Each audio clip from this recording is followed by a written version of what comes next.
de souveraineté. Pourquoi? Parce que, alors où est-ce qu'on se place?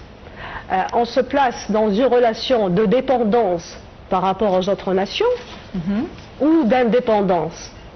Actuellement, nous sommes consommateurs, malheureusement. C'est douloureux comme vérité, mais nous sommes consommateurs de la connaissance. Nous sommes passifs.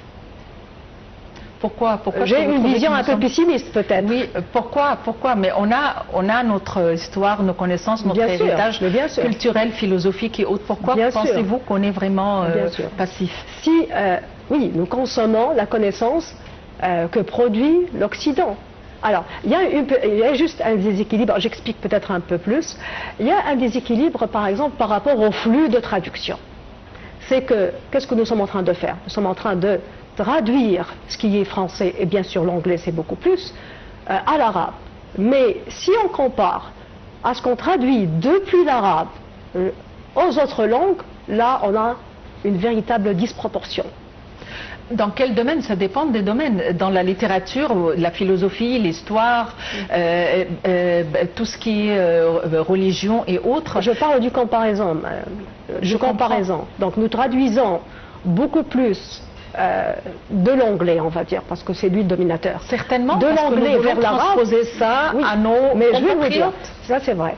Mais il y a un autre enjeu très important.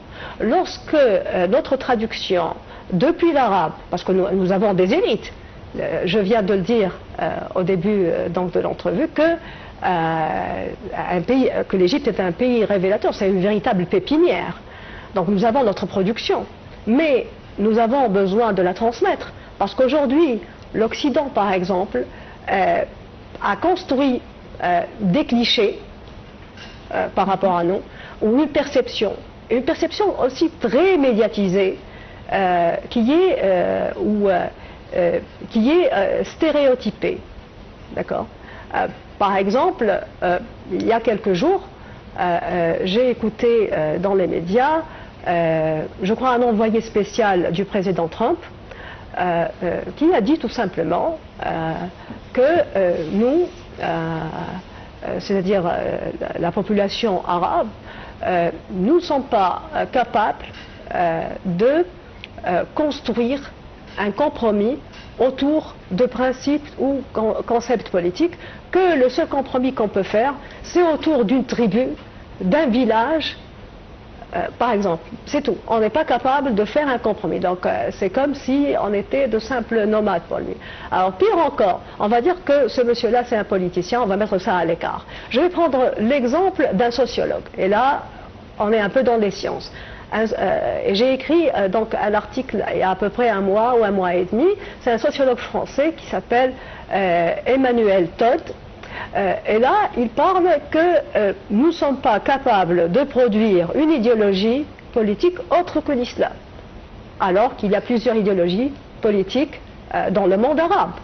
Et donc le compromis ne se construit pas simplement autour de la famille et de la tribu.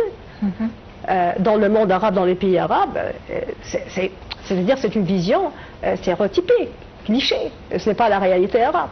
Donc ce que je voulais dire à travers cet exemple, c'est que si nous ne traduisons pas de l'arabe vers les autres langues, les autres vont construire de nous, et c'est le cas d'ailleurs, vont donc construire ou avoir par rapport à nous une image stéréotypique qui n'est pas réelle, alors que le monde arabe, moi je vois que on peut parler de mosaïque. Nous avons une grande diversité, une grande richesse. Donc je suis avec vous dans ce sens. Mais je souligne juste la nécessité de traduire de l'arabe vers les autres langues pour avoir donc cet équilibre. C'est ça la question. Je sais que nous avons un grand centre ici au